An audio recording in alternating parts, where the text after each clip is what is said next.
Muito bem. A partir de agora, nossa aula está sendo gravada, tá? Vou apresentar para vocês as resoluções da AV2, primeira e segunda chamada. Vou comentar alguma coisa sobre o trabalho, mas eu vou comentar mesmo sobre o trabalho daqui a uma semana, na aula de segunda. Eu corrigi todos os trabalhos, já atribuí nota a todos os trabalhos e eu fiquei muito satisfeito com os trabalhos. Apenas um não alcançou a pontuação máxima, né, que era 6. Os demais todos alcançaram essa pontuação máxima. Alguns trabalhos me deixaram verdadeiramente comovidos, surpresos, tocados, né? O caso do nosso colega que está aqui presente, né? O Miguel, mas houve outros trabalhos também formidáveis, né? Fantásticos. E eu vou comentar na próxima aula, desculpa, na próxima aula não, próxima aula, vocês sabem, a gente vai receber a gerente de marketing da Picanha do Cowboy, tá? E vai ser muito bacana, né? Vai ser uma aula diferente, sair da nossa rotina, de vocês apenas me ouvirem, ouvirão um personagem externo, vai ser muito bom. E na aula seguinte, segunda, ou seja, daqui a uma semana, aí sim, né, comentarei sobre o trabalho, pegarei ali cada questão e vou trazendo coisas que vocês apresentaram ali que eu considero muito boas e vou falando, né? Vai ser bom, vai ser legal. Hoje apenas falaremos sobre a prova, ok? Então, vou espelhar minha tela para vocês. Então, a partir de agora, vocês enxergam a minha própria tela, tá? Então, vamos lá. Começando pela primeira chamada, tá? Essa questão fala sobre comunicação de crise. Eu coloco, isso também é um modelo ENAD, tá? Colocar um trecho de um texto, né? Para que abra a cabeça de vocês, para que introduza o conteúdo, a matéria, enfim, para contextualizar o que vai ser cobrado. Então, o texto foi dado, inclusive é um texto que foi comentado em uma das nossas aulas, esse texto do Falco, Vencendo a Turbulência, que está presente num livro que se chama Era do Escândalo, e aí nós temos duas afirmativas e vamos avaliar se são verdadeiras ou falsas e avaliar a relação de causalidade, ou seja, se uma é a justificativa ou a causa da outra, ok? Muito bem. Vocês me permitem só responder aqui uma mensagem? Espera.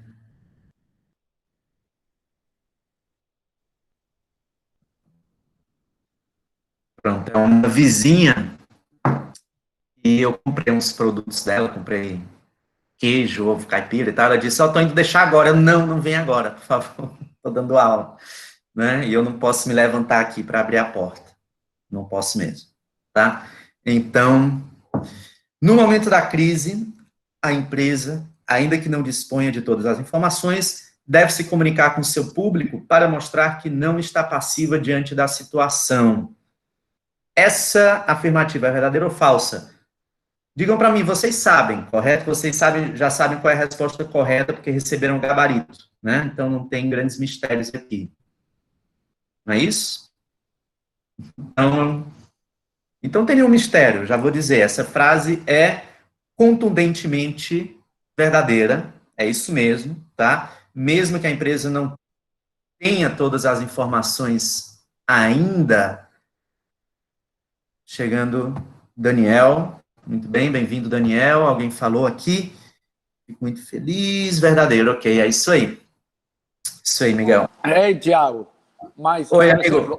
Por exemplo, essa questão eu fiquei travado, porque na aula, quando a gente viu, você tem que passar a informação para o público afetado. Por exemplo, no avião, quando tive a queda, eles em seguida contataram a família, levaram para um hotel, mas depois que arrumaram todas as informações, foi que fizeram, ou seja, fizeram roda de prensa e falaram para o público total. Certo, vamos lá. Aí a gente está lidando com duas circunstâncias diferentes, tá? Uma coisa é se comunicar primeiramente, prioritariamente, com o público afetado, tá? Isso sim, não tem nenhuma dúvida. Esse público é o público prioritário com o qual você deve se comunicar.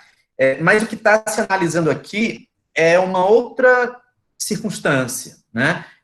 Que é o seguinte, no momento da crise, a empresa nem sempre, e eu digo até na maioria das vezes, ela não vai ter a solução, a resposta para tudo naquele momento, né?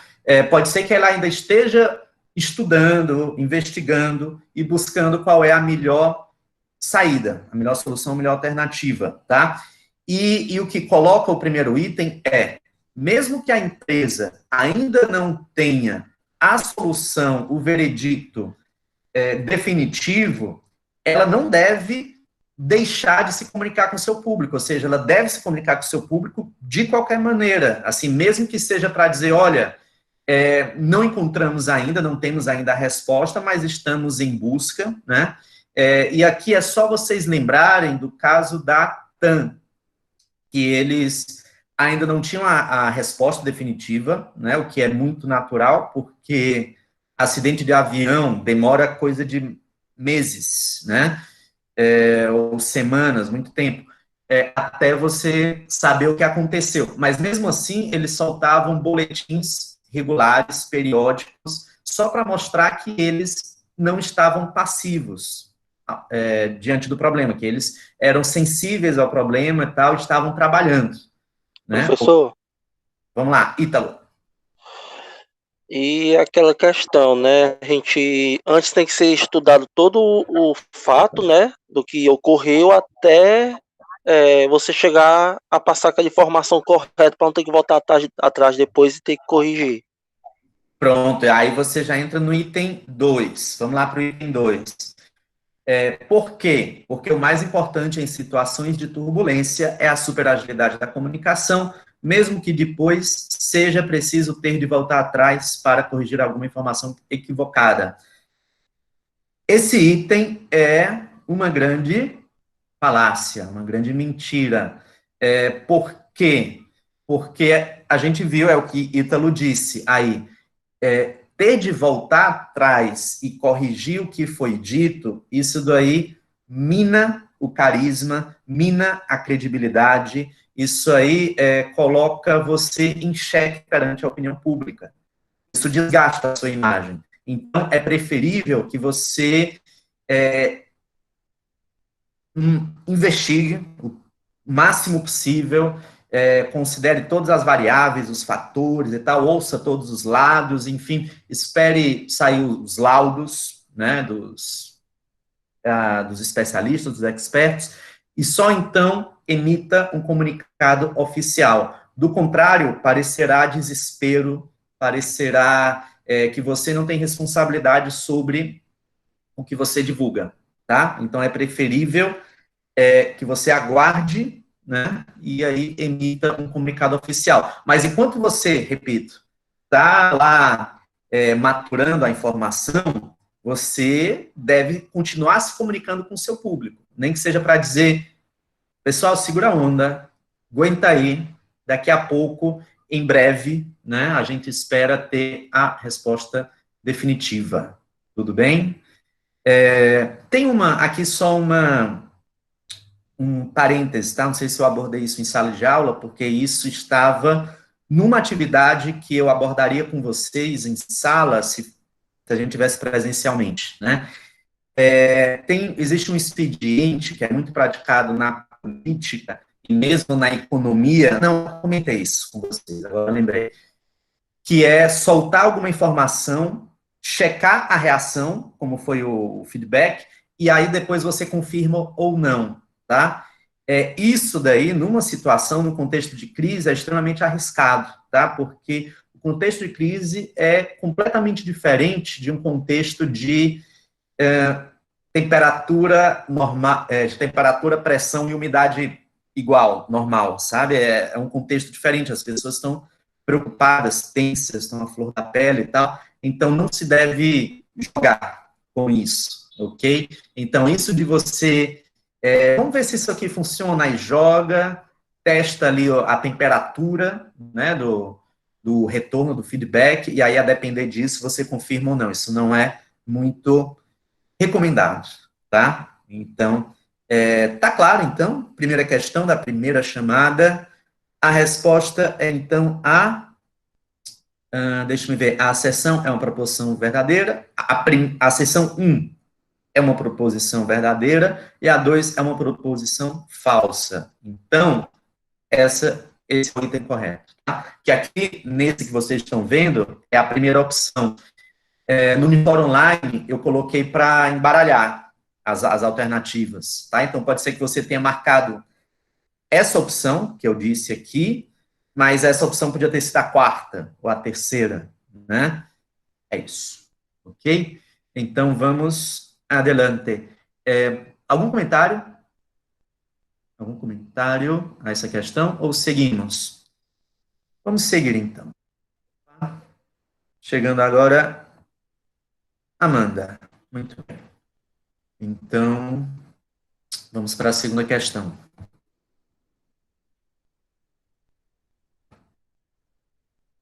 Essa aqui é a outra questão de marcar, né? Essa aqui, pessoal, é a questão que eu comentei com vocês, que é do ENAD.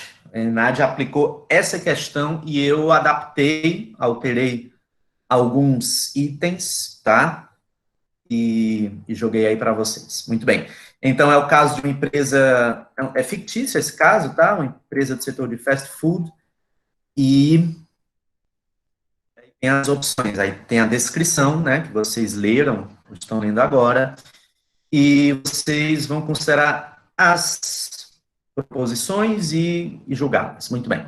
A primeira diz o seguinte: a preocupação da empresa com a saúde de seus clientes e com o meio ambiente não se caracteriza como atuação empresarial responsável, pois se trata de mera estratégia comercial. Essa daqui, pessoal, é falsa como uma nota de 3, tá? Super falsa, tá? E vocês não poderiam ter errado essa. E muita gente errou essa. Muita gente, mas algumas pessoas erraram essa. Por quê? Uma das coisas que eu mais enfatizei com vocês era não se desassocia a responsabilidade social da empresa com a sua estratégia. Na verdade, elas andam juntas, elas não são separadas, tá? Quando elas andam separadas, é o que a gente chama de caridade, né? E caridade não se pratica com a verba, com os recursos da empresa. Não, toda atuação responsável da empresa, ela deve ter um viés estratégico, quando não coercitivo, quando não for uma coerção do Estado, né? Seja uma coerção legal, jurídica, né, penal, enfim, ou uma coerção até moral da sociedade, né? Mas a gente viu, e aqui é só vocês lembrarem daquela nossa primeira aula de comunicação institucional, mas eu repeti esse conceito na aula seguinte, na posterior, né? Só porque eu sei que é importante. Que é o quê? O que caracteriza uma atuação responsável da empresa? Quando ela faz tudo aquilo que é obrigação dela fazer, né? Ou seja, quando ela paga em dia, quando ela cumpre suas obrigações, respeita os contratos, quando ela não degrada o meio ambiente, quando ela entrega o que promete. Então, tudo isso se caracteriza como uma atuação responsável. E também quando ela faz além do que é obrigação dela fazer, ou seja, as ações discricionárias, ou seja, que ela não tem a obrigação de fazer, mas faz para, enfim, para incrementar a sua imagem, né, a sua reputação, enfim. Então, quando uma empresa, né, se preocupa com a saúde dos seus clientes, com o meio ambiente, quando entrega produtos mais saudáveis, por mais que isso faça parte de uma estratégia comercial, ela, ao mesmo tempo, está sendo responsável, sim, ela está trabalhando nas duas frentes de atuação, ok? Tudo bem? Então, tá claro, né? Acho que eu me demorei até um pouco mais nesse item, porque é algo que eu quero que vocês levem para a vida de vocês, tudo bem? Não só para a prova. Segundo item, os veículos de imprensa que veicularam matérias sobre a qualidade nutricional deficiente de certos alimentos são considerados stakeholders da empresa mencionada no caso. Esse item é meridianamente verdadeiro, né? Não há a menor dúvida, ok? Os veículos de imprensa que veicularam essas matérias são stakeholders. Se eles tivessem veiculado matérias favoráveis à empresa, seriam stakeholders. Se tivessem veiculado matérias desfavoráveis, continuariam sendo stakeholders, tá? Então, nós dedicamos um bom tempo da nossa aula, das nossas aulas, para falar sobre a relação com os veículos de comunicação, com a imprensa, dada a importância que eles têm, ok? Então, sim, são stakeholders maiúsculos. Eu digo até que esse item aí era um psicotécnico, tá? Ninguém poderia ter errado esse item. O primeiro era mais movediço. O primeiro era mais bacana mesmo, tá? O segundo já era mais fácil. Muito bem. Terceiro. De acordo com o exposto, tendo em vista a redução nas vendas, a ação de reposicionamento é de caráter altruísta, tendo como objetivo principal gerar impacto positivo na sociedade. Não, pessoal, isso aí é muito falso, tá? O seguinte, tá? Quando vocês quiserem comentar, discordar, complementar, podem abrir o microfone de vocês e falar, tá? Fiquem à vontade. Então, não é de caráter altruísta, inclusive, em algum momento do texto, é bem explícito, que diz que se trata de estratégia para aumentar o volume de vendas, ou seja, não tem nada altruísta aí. Não houve o tal acréscimo de vendas, né? Mas isso não caracteriza uma ação altruísta, não houve o aumento de vendas porque não conseguiram, né? Mas eles quiseram. Né? Então, em termos de motivação, isso estava longe de ser altruísta, tá? Era mesmo estratégico, não altruísta. Muito bem. Quarto item. A perda de vendas, apesar do incremento do valor de marca, isso aqui é algo muito curioso, tá? Inclusive, esse item era original lá do ENAD, e eu mantive, e também isso é original do texto. Diz o seguinte: a perda de vendas, apesar do incremento do valor de marca, mostra que o resultado financeiro dos investimentos em imagem não tende a vir no curto prazo. Eu falei bastante isso, hein? Falei mesmo. Que, diferentemente, por exemplo, da comunicação de marketing, cujos resultados se esperam que venham de imediato, né? Os resultados da comunicação institucional, ou seja, a comunicação de imagem, de relacionamento, é uma construção, é uma mudança de cultura, enfim, ela não é do dia para a noite, não. É por isso que é tão curioso e exemplar esse caso aqui. Por quê? Porque a empresa passou a ser mais admirada, né? Ela passou a ser mais benquista, as pessoas passaram a confiar mais nessa empresa, e, no entanto, não houve um aumento de vendas, né? Então, normalmente, se quebra uma cultura, uma crença, um paradigma, né? Se conquista a confiança e os resultados financeiros competitivos tendem a vir ali no médio e no longo prazo, é uma construção. Então, este item está super correto, ok? Então, o item correto aqui, pessoal, vamos lá, se é 2 e 4. Então é isso, 2 e 4. Aqui na tela que vocês estão vendo é o quarto item, 2 e 4, tá? Ok? Alguma dúvida a esse respeito? Vamos ver quem chegou. Oscar. Bem-vindo, Oscar. Estamos na metade da primeira chamada. A V2, primeira chamada. Ok, vamos agora para a terceira questão. Tem um comentário, né, pessoal, a esse respeito? Podemos seguir. Terceira questão. Muito bem. Analisando a crítica do autor à forma como algumas empresas conduzem sua prática de responsabilidade social, responda ao que se segue, tá? Esse é um trecho do livro de Michael Porter, e ele fala sobre como algumas empresas tentam gerir a sua política, a sua atuação de responsabilidade social, mas não conseguem obter sucesso, né? E aí ele coloca as razões pelas quais esse sucesso não é atingido, né? Diz que essa atuação muitas vezes, regra geral, genérica e fragmentada, produto de ações desassociadas da estratégia da empresa, né? Ou seja, não tem relação com o core business, enfim, né? E não são relevantes, né? Ou seja, não produzem um impacto social importante, ok? Muito bem. E aí as empresas desperdiçam oportunidades de conciliar a promoção da sociedade com as metas, as estratégias dos negócios. Muito bem, quero que o que a gente estava falando lá na questão anterior. Item 3.1, vamos lá. Como devem ser as ações de responsabilidade social de uma empresa de modo que estejam alinhadas com sua identidade corporativa e se convertam em vantagens competitivas? Vamos lá, já que é uma questão aberta, eu abro para vocês, né? Vocês querem apresentar o que vocês colocaram aqui? Eu acho que a nossa aula fica mais rica. Alguém? Muito bem, só abrir o seu microfone. Dou-lhe uma.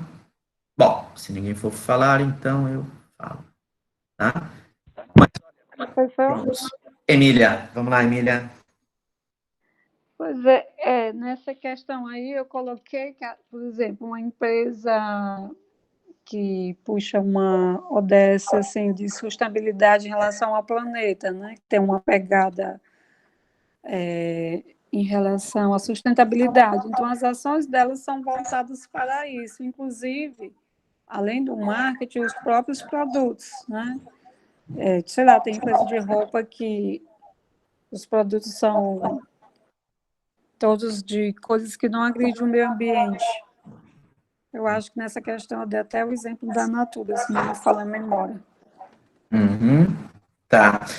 Ok, você citou duas possíveis atuações, né?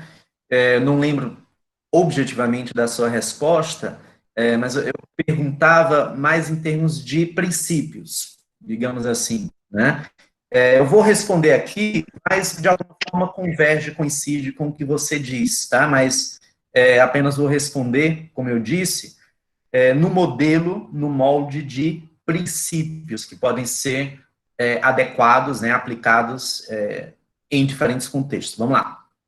Como é que devem ser as ações de responsabilidade social para que essas ações se convertam em resultados, né, financeiros favoráveis para a empresa?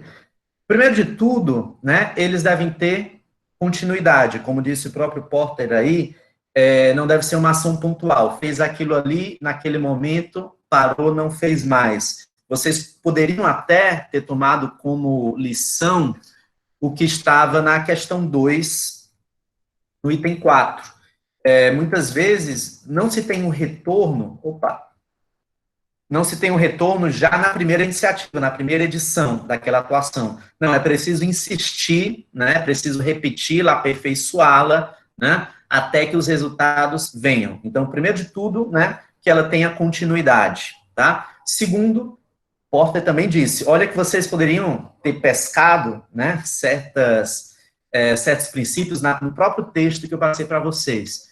É preciso que essas ações façam alguma diferença no mundo, sejam de alguma maneira relevantes, né, para as pessoas. Senão, a gente vai cair no tema do TCC de nossa amiga Lady Diane, tá, que é o greenwashing, ou seja, ações totalmente desconectadas das necessidades do público, que não fazem nenhuma diferença para eles, né, que é um chover no molhado, né, então tem de ser de alguma maneira relevantes. Outra que vocês poderiam ter também capturado, pescado do texto do Porter, ações dissociadas da estratégia da empresa, ou seja, que não tem nenhuma relação com o core business, com o negócio principal da empresa.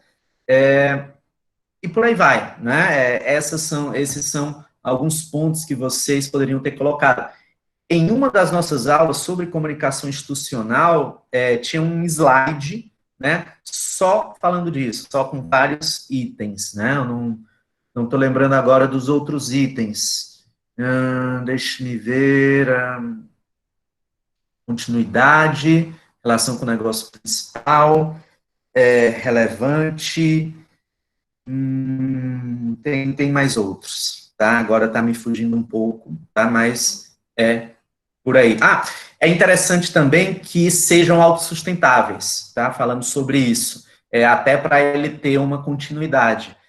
Se ele conseguir, por exemplo, angariar patrocinadores, apoiadores, ou de alguma maneira ele conseguir pelo menos se pagar, ou mais do que isso, ele conseguir gerar lucro para a empresa, melhor ainda, né? Porque ele vai ter condições de ser ampliado, de ser mantido, não vai ser o primeiro perrengue que você vai cortar. Olha, não tenho nenhuma dúvida, viu, pessoal, que projetos de responsabilidade social que não geram nenhum retorno para a empresa, nessa crise, esses foram os primeiros projetos que foram cortados pelas empresas, porque eles foram identificados como gastos, que eles não geram nenhuma vantagem, nenhum retorno para a empresa.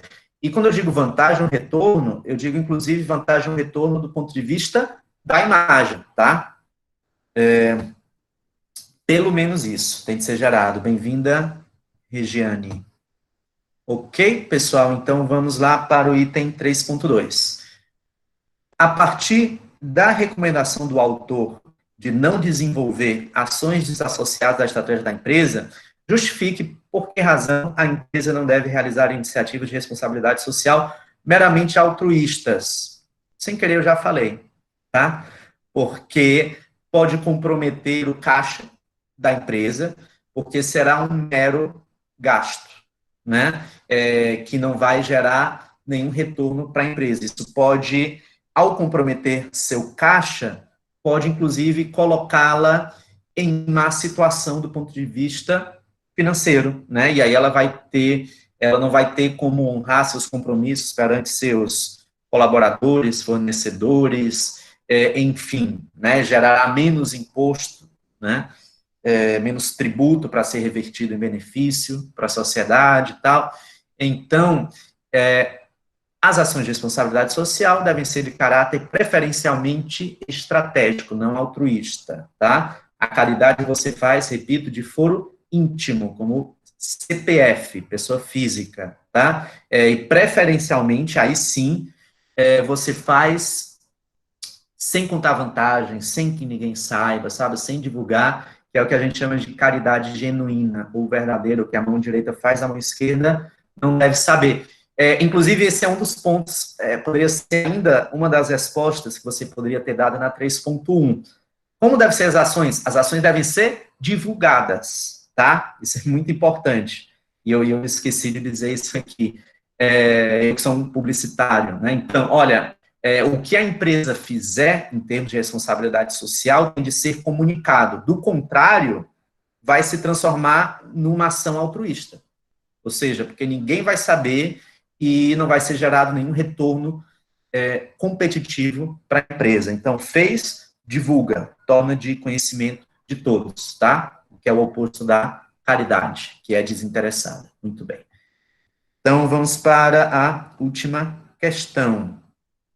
Aqui é uma questão divertida, tá? Porque esse vídeo é um barato, eu sou fã do Porta dos Fundos, eu tenho os meus favoritos, e os meus favoritos eu assisto de novo, enfim, né? E esse é um dos meus favoritos, eu gosto muito. E eu lembrei desse vídeo até dando a aula. Aí eu, caramba, existe um vídeo que, como dizem os jovens, zoa, né? Zoa. Ou seja, faz pouco, né? Dessa tendência do marketing, do branding, de tentar agregar valor em tudo. Enfim, sim, agregar valor é lícito, é válido, é necessário, né? A questão é quando você faz isso, bom, aí eu já vou estar até respondendo a questão, mas vamos lá, a questão é quando você faz isso sem ter conteúdo, sem ter substrato, você vende algo muito interessante na embalagem, né, no argumento, mas você não fez outras mudanças nos outros P's, que é exatamente o que eu peço para vocês. Muito bem, eu vou ler aqui a questão e aí a gente responde, tá? O vídeo, por meio da caricatura, critica uma prática de gestão de incremento de marca chamada de branding, em que o podrão do Jorge se torna a hot dogueria do Jax. No entanto, apesar do esforço de reposicionamento, o resultado parece não ter sido positivo junto à cliente. Vocês lembram a cliente? Ela fica, primeiro, sem entender, ela fica um pouco descrente, e depois ela não leva fé naquilo, né? Porque para ela estava tudo igual, né? Tudo igual, estava igual o que ela ia efetivamente consumir. Muito bem. Então, diante disso, utilizando os princípios do mix de marketing, que são os 4 Ps, que, como nós vimos, não é uma invenção do Kotler, é do McCarthy, né, que é anterior ao Kotler, explique por que razão a referida estratégia de branding não foi suficiente para satisfazer a cliente. Eu passo a palavra para vocês. Vamos lá. O que vocês colocaram, o que acharam do vídeo? Podem dizer aí. E eu volto em seguida.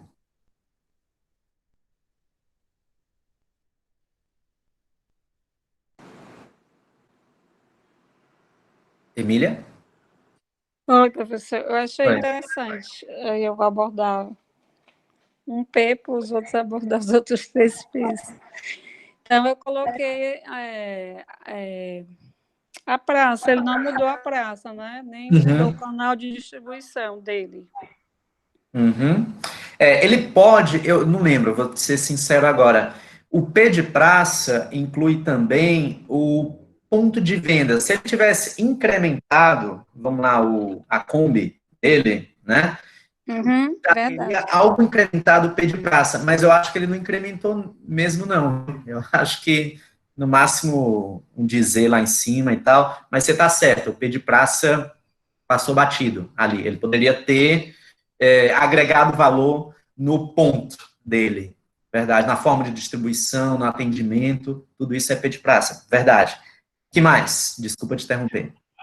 Sim, em relação ao preço, né? As pessoas ou pagam mais por algo se tiver alguma coisa agregada naquilo, ou pagam menos se tiver desconto. Então, em relação ao preço, para ele ter cobrado mais caro, se não me engano, foi 20 e tantos reais, não lembro do vídeo. R$27. 27 alguma coisa, ele não agregou nenhum valor ao produto. Ele deu nomes, mas valor mesmo não tinha. Isso. Talvez se ele tivesse proporcionado uma experiência, digamos assim, diferente, né?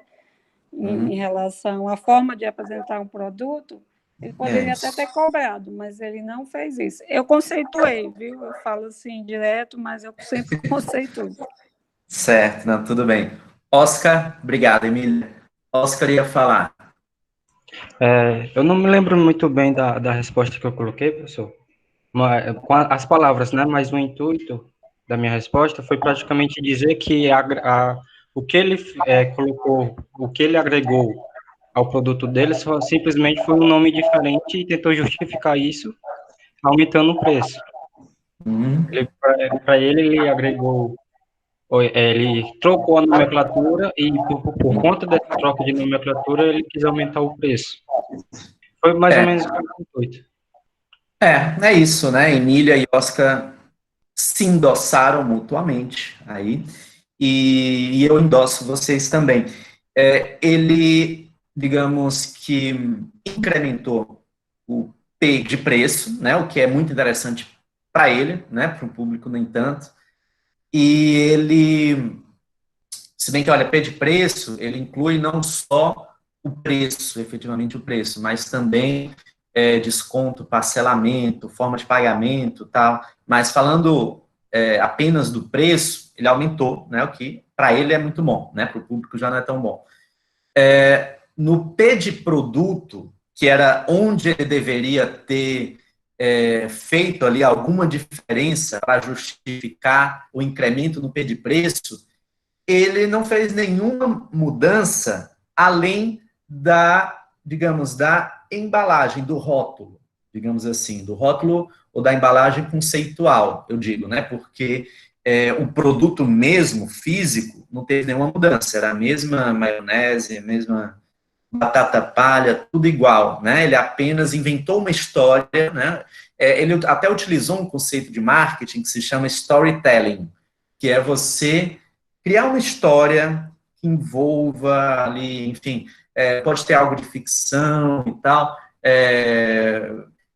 mas não caiu no gosto da cliente porque Professor, não era algo sincero, tá? E só complementando, P de praça, falamos, né? Não houve nenhum incremento.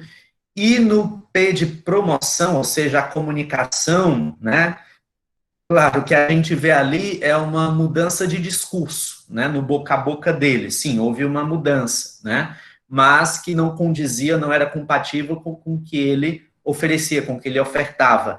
Antes de passar a palavra aqui a Ítalo, só para eu não perder o fio, eu queria que essa questão ficasse de alerta para a gente, porque muitas vezes podemos nos preocupar muito, né, com o discurso, usando uma palavra que está na moda agora, com a narrativa, né, com a embalagem, com a comunicação de marketing, que pode ser um primor, e a gente esquece do produto ou do serviço que a gente efetivamente oferece. Eu não sei se vocês lembram, no nosso primeiro encontro sobre marketing, eu disse, olha, a comunicação de marketing trabalha aspectos muito subjetivos, né? Trabalha muito a satisfação, a felicidade, tal, mas o marketing não pode se distanciar dos atributos reais do produto. Vocês lembram? Atributos reais do produto. Quando a gente capricha muito no discurso, na embalagem, no rótulo, e deixa de guaribar, deixa de caprichar naquilo que é o nosso negócio, que é o sanduba, que é o camarão, a lagosta, no caso do nosso amigo Jean, vai ser em vão. Você pode até seduzir alguém ali a princípio, mas não vai satisfazer, a pessoa não vai voltar. Então, sim, caprichem em todos os P's, na comunicação, no ponto de venda, para poder justificar um preço mais elevado e tal, mas não deixem de praticar no produto, na qualidade, na excelência do produto, do serviço. Ítalo Erickson, não sei se eu falei o que você ia falar, amigo. praticamente, porque assim, a gente também às vezes não se importa até de pagar um pouco mais caro, quando a gente é bem tratado, tem um ambiente assim, de qualidade, o produto também é de qualidade, assim. E na forma que foi apresentado, né, no cachorro quente, a moça foi mal atendida, era um preço assim abusivo e um ambiente assim sem qualquer, pode dizer assim, Ainda era qualidade podre. alguma, entendeu? Onde ela estava. E assim, o marketing mostra muito isso. A gente tem que mostrar assim, ter algo de valor, algo de qualidade para mostrar, até chegar ao ponto da gente fazer a venda, né? No caso ali, o vendedor empurrou muito o preço alto e só queria saber realmente vender. Ele meio que, ao meu ver, tratou mal o cliente. É isso aí. Isso aí, como eu disse até no enunciado da questão, foi apresentado algo caricato, né? Ou seja, Ai, meu Deus, me fugiu a palavra, o que é caricato, algo exagerado, né? Para causar humor e tal, né? Até porque o vídeo é um vídeo de humor. Mas eu não duvido de que aquilo esteja muito próximo da realidade, em alguns segmentos, em alguns negócios que existem por aí. Sabe? Que capricham aí no storytelling, muito mais no storytelling do que no produto ou serviço, né? Então, muito bem, vamos lá. Pessoal, agora vamos para a segunda chamada, tá? E aqui, como a maioria fez a primeira chamada, pode ser algo novo. Convido vocês a não irem embora, não irem embora, não, tá? Você, eu fiz a primeira chamada, vai apresentar a segunda. Não, fique, que vai ser mais interessante porque você vai ver a prova que não é a sua, tá? E aí vai aprender algo novo. De repente você compara, a segunda chamada estava mais difícil, estava mais fácil. Muito bem. Aqui, avaliar os itens, né? E se eles são verdadeiros ou falsos, é isso. Bom, então, tendo em vista os princípios da imagem e da comunicação de crise, avalie as afirmativas abaixo. Muito bem. O mais importante em situações de turbulência é a superagilidade da comunicação, mesmo que depois tenha de voltar para trás para corrigir uma informação equivocada. Bom, esse item apareceu lá na V1, né? Tem um nome disso em série, em filme, quando um personagem de uma série, de um episódio, aparece em outro episódio. Como Black Mirror faz isso. Tá? Se alguém souber o nome disso, por favor, me diga. Foi o que eu fiz aqui. Esse personagem, né, esse item, estava lá na primeira chamada e ele voltou a aparecer em outro contexto aqui nessa questão. Então, é falsa. É super falsa, tá? Então, muito bem, vamos adiante. Segundo... Professor? Oi. Oi, eu. Mas a gente tinha que escolher a informação verdadeira, não é não? Sim, é isso. É isso. Eu vou ler os outros itens agora. Desculpa, pensei que o senhor ia passar para a questão 2, desfaço. Não. Quando eu disse 2, é o item 2 da primeira questão ainda. Beleza, vamos lá. Então, item 2. Imagem corporativa consiste em como cada indivíduo percebe uma dada empresa a partir de seus valores e conhecimentos prévios, razão pela qual não é possível moldar essa imagem através da comunicação. Esse item estaria muito correto se ele parasse em prévios, né? Mas depois ele continua e aí fica falsa como uma nota de 3. Se não fosse possível moldar a imagem de uma empresa através da comunicação, nem haveria razão para acontecer essas nossas aulas, né? Porque essas aulas sobre comunicação institucional, elas acontecem com um propósito, com 2, né? Mas um dos propósitos é moldar para melhor a imagem da empresa, né? Então, sim, é possível mudar essa imagem. Mas isso que está dito antes é verdade, tá? A percepção... não, isso que eu ia dizer já está no item 4, então nem vou dizer não. Bom, vamos lá para o item 3. No momento da crise, a empresa só deve se comunicar com seus públicos quando encontrar a solução para o problema e estiver de posse de todas as informações. De novo, esse item acho que estava lá na V1 também, né? E está errado isso, né? Porque não, né? Mesmo sem estar de posse, né, de todas as informações, sem saber ainda qual é a solução, a empresa deve continuar se comunicando com seus públicos, pelo menos para mostrar que ela é sensível ao problema, que ela não está passiva diante da situação, ok? Podem se lembrar do caso da TAM e dos outros casos, que a gente viu, ok? Muito bem, e aí o item 4. Como a imagem da organização resulta de uma percepção particular em um momento específico, uma mesma empresa tem em torno de si múltiplas imagens e não uma única imagem. Isso é verdade, tá, pessoal? É só vocês abstraírem, né, pensarem numa empresa qualquer, pode ser McDonald's, tá?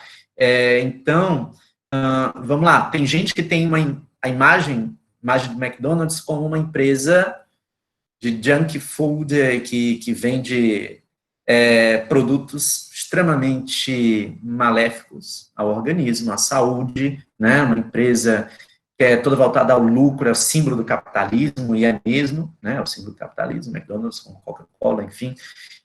Então, essas pessoas vão ter uma imagem péssima, né? Já outras pessoas têm a imagem do McDonald's como uma empresa divertida, e vende produtos, né, padronizados ali a um preço acessível, né, aqui mais ou menos acessível, em outros países, nos Estados Unidos até mais acessível do que aqui, essa imagem é mais forte do que aqui, né, de fast food barato, assim, né?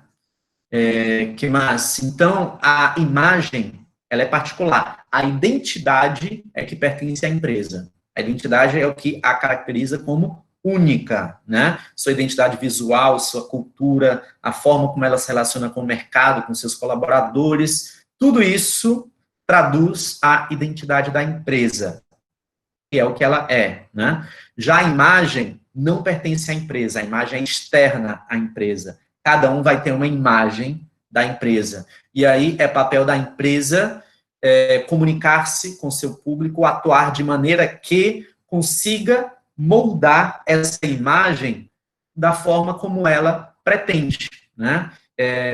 Por exemplo, na forma como ela quer ser vista, quer ser percebida pelos clientes, pelo público. Isso é o que a gente chama de posicionamento, como ela quer se posicionar, como ela quer ser percebida pelo público, tá? Então, é uma questão super verdadeira. Então, muito bem. Como é que ficou aqui? Verdadeira é a 2. Não, a 2 é falsa. É a 4, professor. É só 4, é isso. Então, 4 é verdadeira, então vocês marcariam só 4 aí, ok? Então, é isso. Vamos lá para a segunda. Considerando os princípios da comunicação institucional, do relacionamento com stakeholders, avalie as afirmativas abaixo. Muito bem. É papel da comunicação institucional promover a interação com seus públicos de interesse, a fim de conciliar os interesses da empresa com as necessidades desses públicos, tal e qual, né? Essa é uma bela definição, um belo conceito de comunicação institucional, coadunar, conciliar os interesses da empresa com os interesses da comunidade externa, né? Entendendo que, e aí tivemos algumas aulas sobre isso, tá? Aquelas aulas, por exemplo, eu apresentei aqueles casos da Magazine Luiza,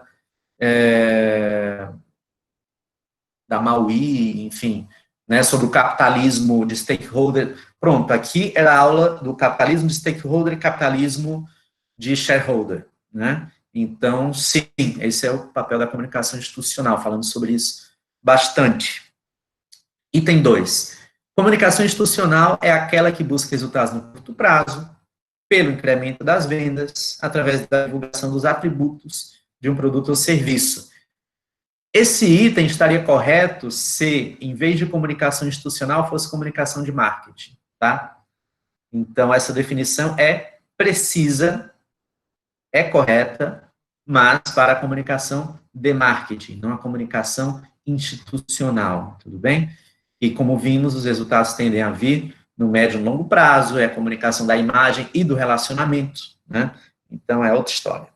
Muito bem, lobby, né? Tivemos uma aula dentro de comunicação institucional só sobre lobby. Lobby consiste na influência da empresa sobre entes públicos visando ao alcance de seus interesses, a exemplo de pressão para aprovar lei que beneficie seu segmento. Essa questão da primeira letra até a última letra está o quê, pessoal? Vocês acham? Principalmente vocês que não fizeram a prova. Alguém? Bom, vamos lá. Então, esse item está correto. Lobby é isso mesmo. Tá? Lobby é dentro da legalidade, dentro da moralidade, inclusive, tá?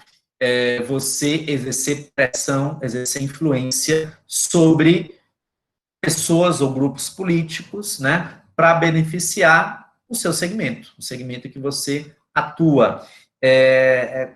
Agora, claro, aqui um parêntese, isso eu comentei em aula, né?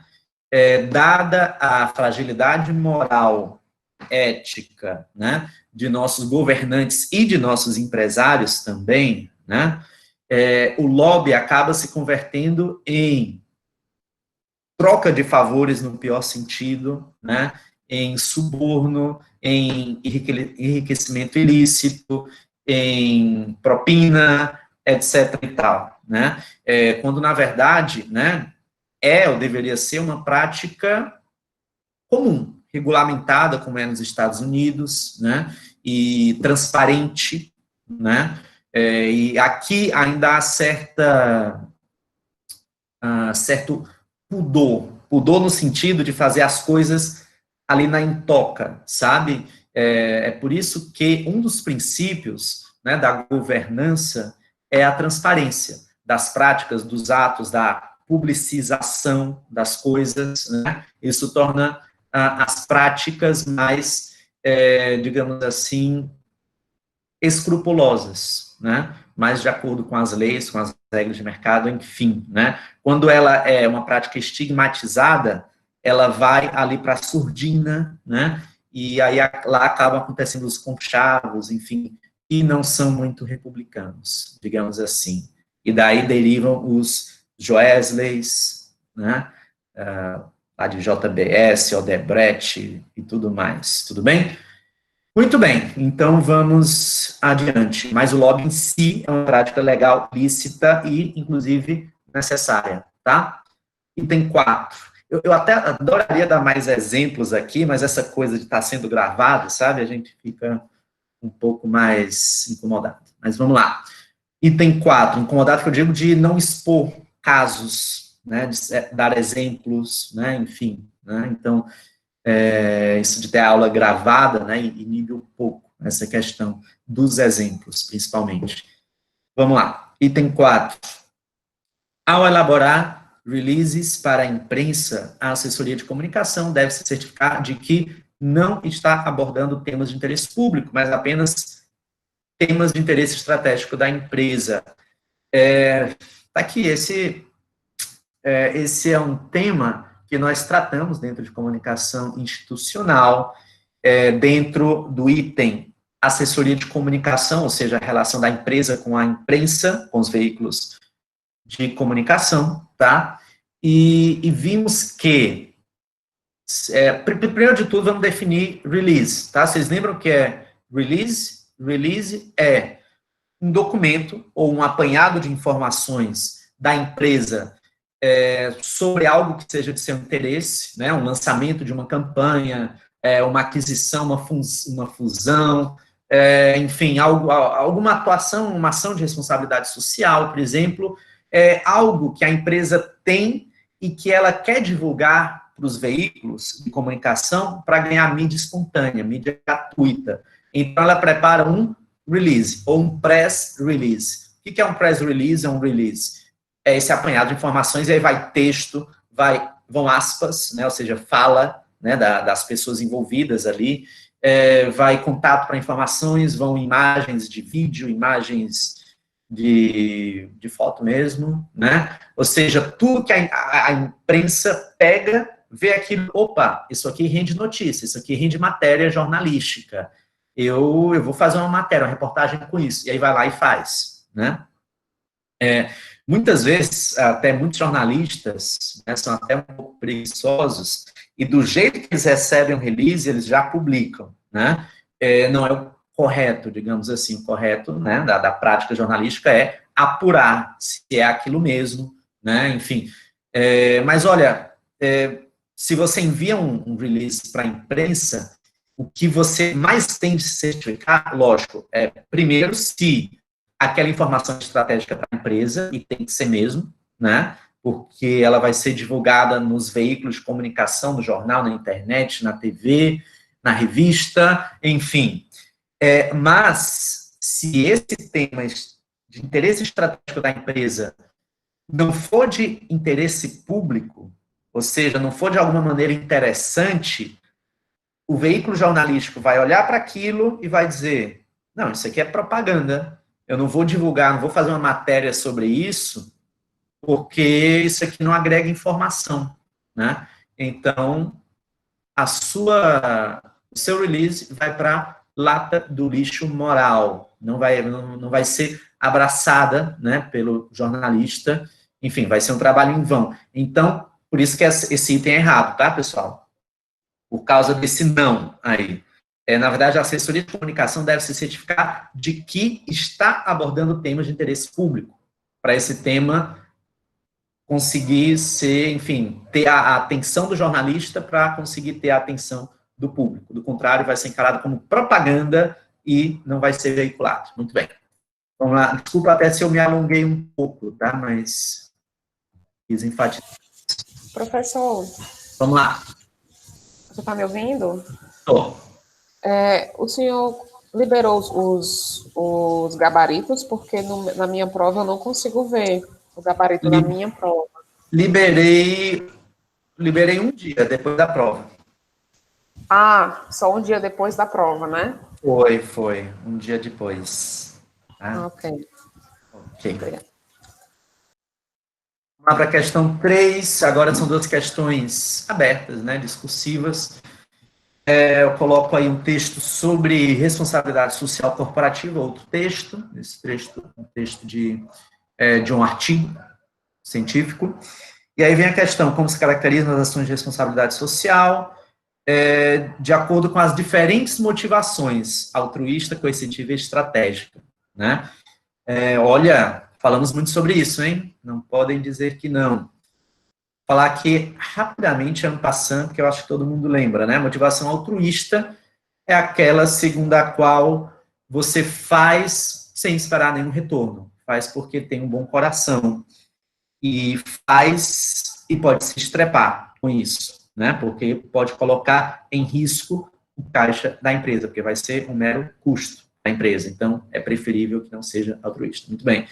Coercitiva é quando a empresa faz para evitar alguma sanção, pode ser tanto uma sanção jurídica, legal, né? Ou seja, uma multa, né, que o Estado vai aplicar ali, se você, por exemplo, não faz um trabalho de replantio daquilo que você degradou, né? Se você não utiliza na composição do seu produto um percentual de produto, enfim, reciclado e tal.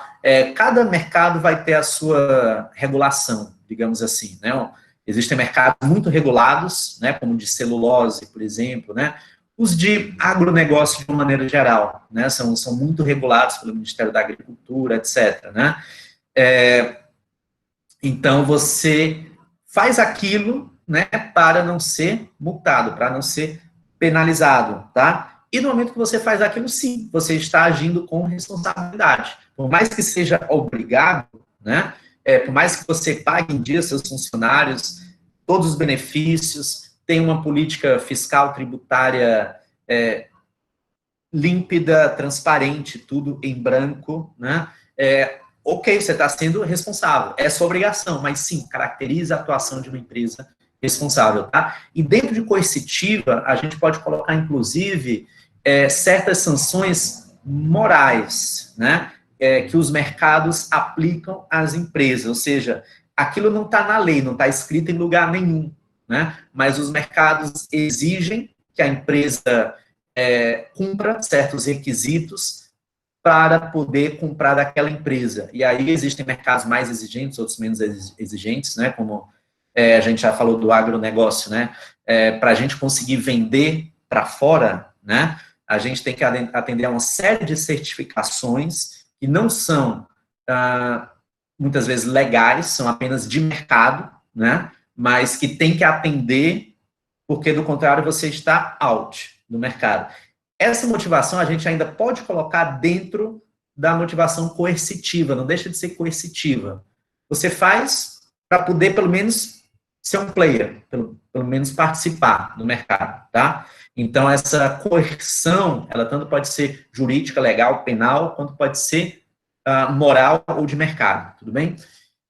Última, estratégica, acho que nem preciso explicar. Estratégica é quando a empresa desempenha uma ação social, tendo em vista um retorno estratégico de imagem, né? Um retorno de ser querida, de ser benquista, de conquistar a credibilidade, a confiança das pessoas, enfim. Essa é a motivação estratégica. Ok.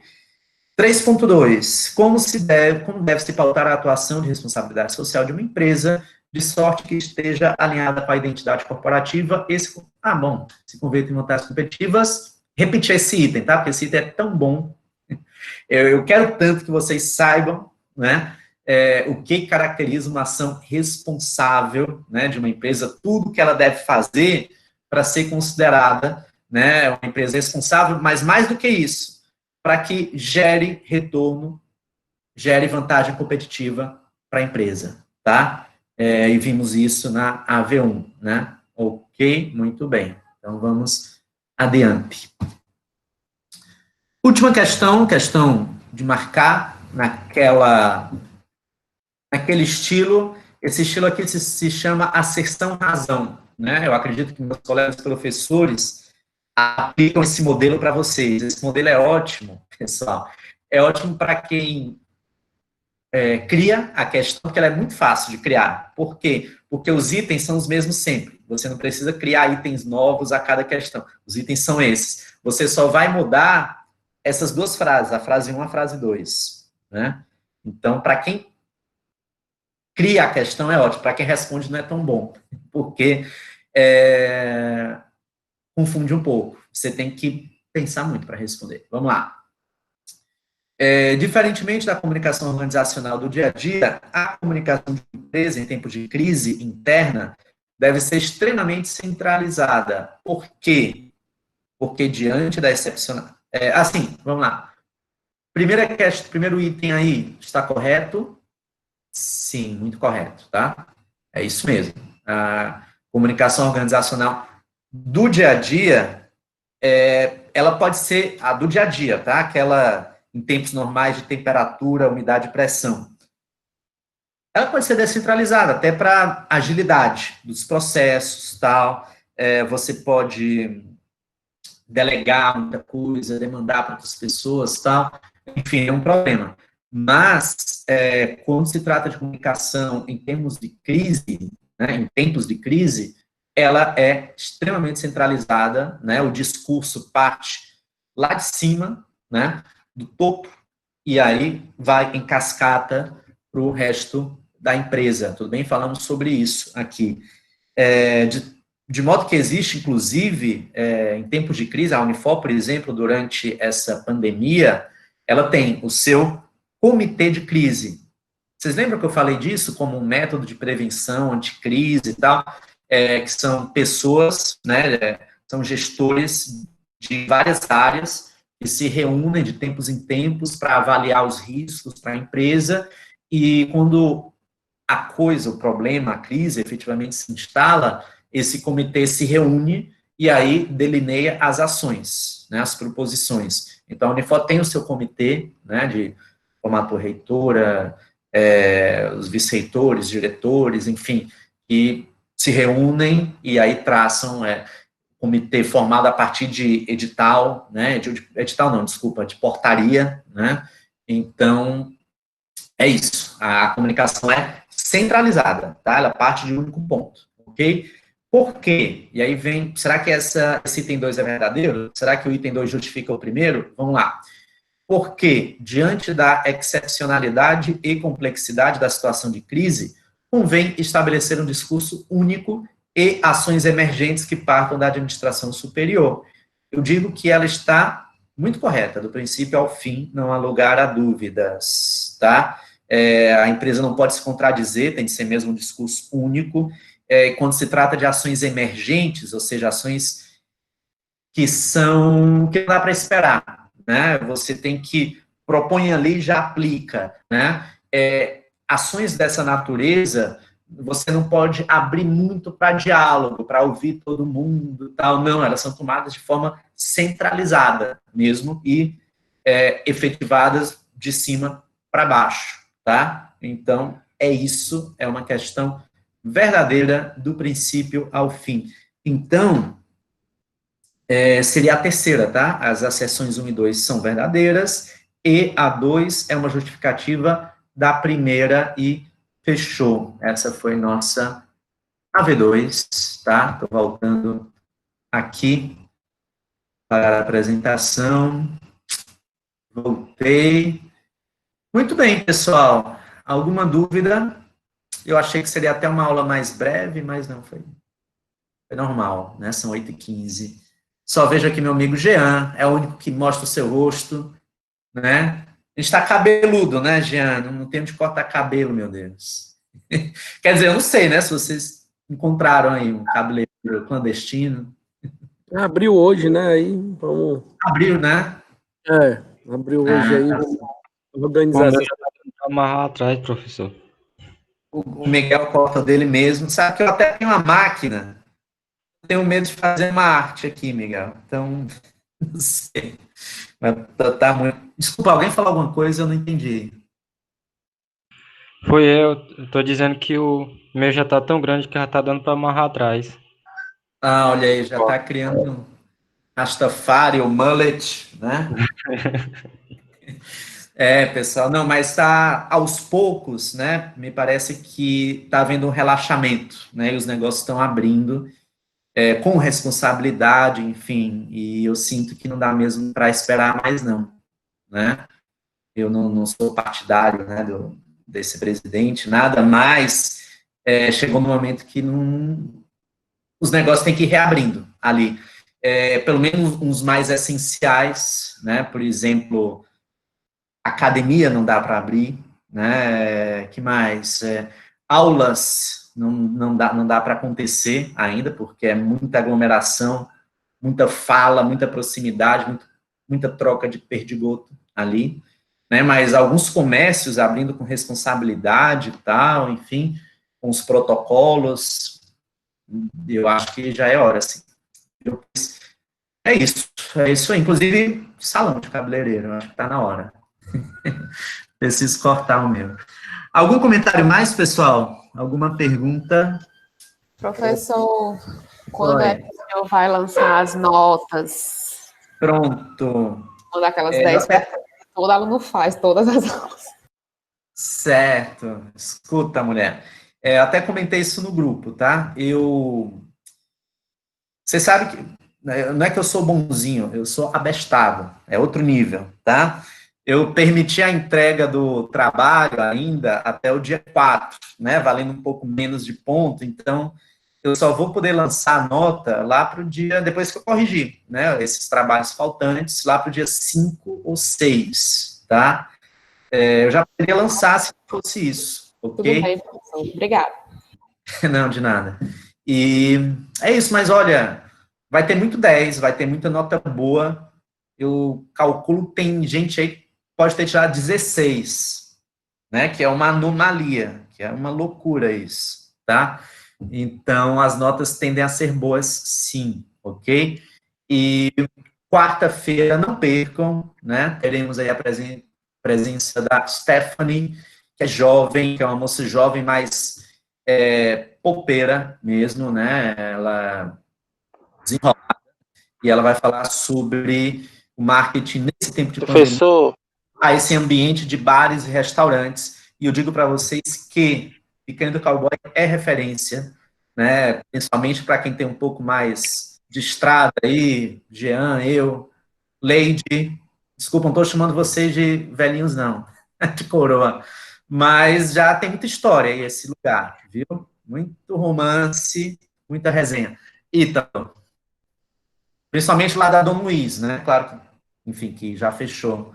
Mas vamos lá, Ítalo. sobre A a Wari também. palestra. A Wari não é também novinho, não. Já tem. Né? Emília também, né? Mulher vivida. Ok, Né? professor, todo Ei, mundo passaram. Tiago, A gente já... eu acho, como a lei diz assim, não, que a gente Eu sim. que entregou o trabalho com tempo merece Sim. um reconhecimento e a nota, cara. Não, olha, o reconhecimento de quem entregou o trabalho no tempo é que vai conseguir tirar a nota máxima, entendeu? Que é a pontuação máxima, 6. Quem entregar fora do tempo só vai conseguir tirar até 5, por mais que seja um trabalho muito bom. A única questão é que vai ter que esperar um pouquinho, entendeu? Mas é uma amigo. Professor, Mas olha, mas só respondendo aqui ao Ari, sim, eu faço questão de reconhecer quem entrega o prazo, sabe? Até porque o mercado exige isso, tá? Então, isso tem que ser reconhecido, inclusive, por nota, tá? Eu abro essa exceção aí de entregar depois, mas eu tenho que estabelecer alguma não compensação por isso, sabe? Alguma penalização, que é a retirada de algum ponto aí. Leide. Professor, uma pergunta sobre a prova, né? O senhor tinha dito que nunca tinha feito prova online antes, né? Avaliação como a gente fez agora. Aí eu queria saber o que foi que o senhor achou, se o senhor gostou de ter aplicado e como que o senhor pensa em fazer a AV3, se o senhor já tem alguma coisa em mente. Sim, eu sofro por antecedência, então eu preciso saber. Não, muito bem, mas eu acho que tem outros ansiosos aqui. Ítalo, já te respondo, tá? Já te passo a palavra. Gostei, tá? Enfim, o que eu teria, a princípio, era... Poxa, a prova é individual, mas eu não tenho como controlar se vão conversar e tal. E aí eu já dei de barato isso, né? Bom, eu peço que não conversem, né? Que façam a prova individualmente, com base só nos seus próprios conhecimentos. E aí vai da individualidade, da moral de cada um, se vai pescar do outro ou não tenho como controlar, né? Mas, de todo modo, o meu objetivo ao aplicar uma avaliação é, primeiro, fazer vocês estudarem, motivar vocês ao estudo da matéria, né? E colocar para pensar, colocar para responder, ver se, avaliar se entenderam alguma coisa. E eu acho que uma prova consegue fazer isso, gostei da experiência. E como será a V3? Terá trabalho, terá prova, vai ser os dois, tá? Agora, como eu vou balancear a pontuação, aí eu não sei ainda, porque eu mudo as formas de avaliação de semestre a semestre, sabe? Socorro por quê, Miguel? O que foi, amigo? Fala aí. Sim, olha, mas vai ser um trabalho bom de fazer. É porque, Miguel, você faz, se eu não me engano, você faz sempre individual, né? Não sei se, por conta disso, você acaba se sobrecarregando. De repente, vai bem dividir as tarefas, né? Fazer trabalho em grupo e tal, né? E aí eu acho que não fica tão pesado. O seu trabalho profissional, você diz, né? Sim. Não, tanto que, desculpa até se eu estou me alongando muito, eu recomendo, olha, caso você ache que não tem condições de entregar, de se reunir, de conversar com o seu grupo, não, faça sozinho mesmo, tá? Apesar de que eu também considero que existe, na troca, no intercâmbio, que existe ali no trabalho em grupo, existe muito aprendizado. É bom isso, trabalhar em grupo, por isso, tá? Que raiva. Passa raiva, Adelaide, às vezes? O senhor não passa, não? Tá, bom. Raiva também, acontece. Bom, você tem que escolher bem seu grupo. O Miguel concorda. Sabe? Mas, eu sofro isso com outras cadeiras e a gente fica calejado, né? não, sim. Mas, olha, o aprendizado, a convivência em comunidade, em grupo, não é fácil, né? Enfim, o mar tranquilo não faz bons marinheiros. Então, os próprios conflitos que existem no trabalho em grupo, não deixa de ser um aprendizado, uma maturidade. Emília, sim, tá? E quem mandou para mim teve esse um ponto atribuído. Você me mandou? Te pergunto, porque eu lembro de 2 pessoas só que me mandaram. E mandou por e-mail. Pode reencaminhar para mim? Tá, não, ok. A minha memória pode estar sendo traída agora, tá? Mas eu vou checar, só para não atrasar aqui mais a aula, mas eu vou verificar, tá? Mas eu lembro... Eu mandei sim, Ítalo. se precisar eu mando de Pronto. novo. Me desculpe, eu anotei, eu tenho tudo anotadinho, tá? Quem mandou, tal. Mas me manda de volta, só just in case, tá? Às vezes acontece isso, né? Enfim, para lixeira. Ok? Sim. Sim, Leide, eu lembro do seu, lembro do Ítalo, e pronto. Né? E Emília, talvez. Diz aí, Ítalo, você ia falar alguma coisa, amigo? Professor, da palestra sobre o que é plágio, eu recebi uma declaração. Tem que enviar para o senhor para confirmar? Não, olha, vale os pontos que você me mandou, tá? Ok? Então, vale já aqueles pontos que você me mandou, que já 100%. Tudo bem? Ah, ok. Professor, mais uma coisa, por favor. É porque, assim, na faculdade da minha irmã, ela estuda na Estácio, certo? Certo. Lá, ela, com as notas do avião e V2, não precisa fazer a V3. Por que na Unifor tem que ser feita a V3, no caso? Bom, primeiro, né, Eita, essa história aí já rendeu, viu? os veteranos, né, quem estuda na Unifor há mais tempo, para eles a AV3 é uma novidade. Assim, pelo menos, claro, uma novidade já tem alguns semestres já deve ter uns 2 anos. Foi adotada a AV3, se eu não me engano, por algumas razões, mas uma era para manter as aulas por mais tempo, tá? Quando, quando a AV3 era chamada apenas de prova final, né, as aulas acabavam muito cedo, sabe? E depois se viu que não, é preciso manter um calendário letivo um pouco mais extenso, né? E tinha mais uma coisa, isso é de caráter um pouco mais, digamos, sutil, assim. As pessoas ficavam um pouco, isso é mais uma percepção minha, tá? As pessoas ficavam muito ansiosas com tirar, com passar direto para não fazer a final, e elas tinham que ter uma nota, uma média 8, né? E isso criava até uma tensão, e porque 8 é uma média alta, né? E as pessoas consideravam ficar de prova final quase que como não passar na disciplina, era uma tragédia. Era uma Não, recuperação, professor.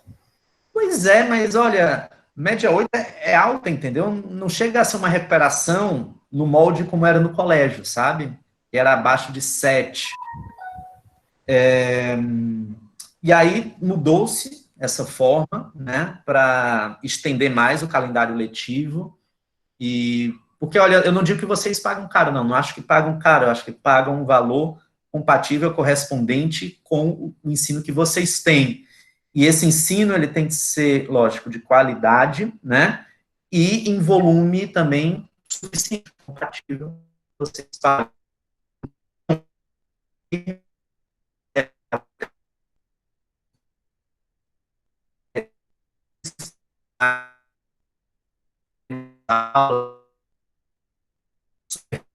A gente consegue fundar mais, enfim, eu acho que tá bom assim, não tá ruim não, viu?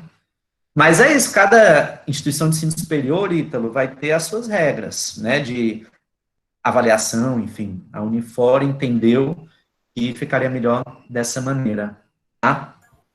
Mas, Tiago, também Foi aconteceu após a nota do MEC, da Unifor, né, que caiu. Eu lembro bom. que teve até uma campanha para a gente fazer fazer o ENAD e tal, para ver se aumentava a nota.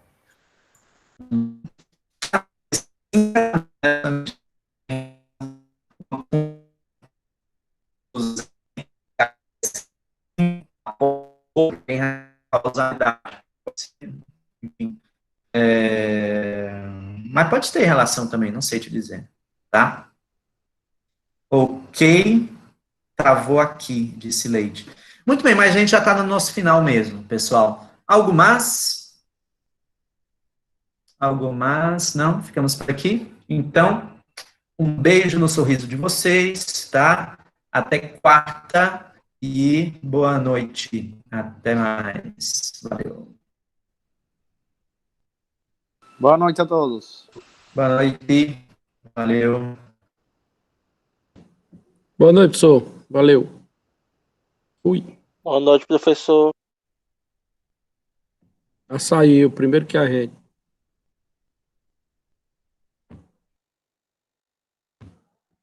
Boa noite.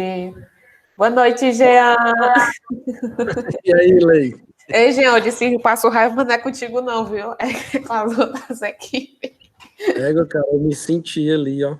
Não, Jean, não tava falando de ti, não. Pelo amor de Deus, eu passasse raiva contigo, eu não tava fazendo trabalho contigo, não. Aprendi há muito tempo, viu? A tirar o povo da equipe que não faz. Eu entendo aí a sua rotina. Aí a gente vai se ajudando. É porque tem gente que é muito descompromissado. Entendeu? Eu tenho gente na equipe que que só estuda, aí tá assim, é novinho, aí o pessoal não responde no grupo, não fala, você tem que ficar caçando a pessoa, você tem que ser babá da pessoa, tem que ser mãe da pessoa para o trabalho sair. Aí já faz uns semestres que eu vou lá e digo ao professor, essa pessoa não está contribuindo, tá aqui os prints das conversas, sabe? É diferente a abordagem, sabe? Quando você tem responsabilidade com uma coisa, você tem com todas. Por exemplo, às vezes você não pode fazer, você fala, olha, Leide, eu tô assim, assado, meu dia tá aperreado. Eu entendo, se eu tiver mais tempo, eu posso lhe cobrir. Mas o problema é que o povo não fala, nem diz, tem gente que some e só vai aparecer no dia de apresentar o trabalho. Eu tenho certeza que você já deve ter passado por isso também. Viu? Mas brincadeiras à parte, é isso aí. Jean, tu travou.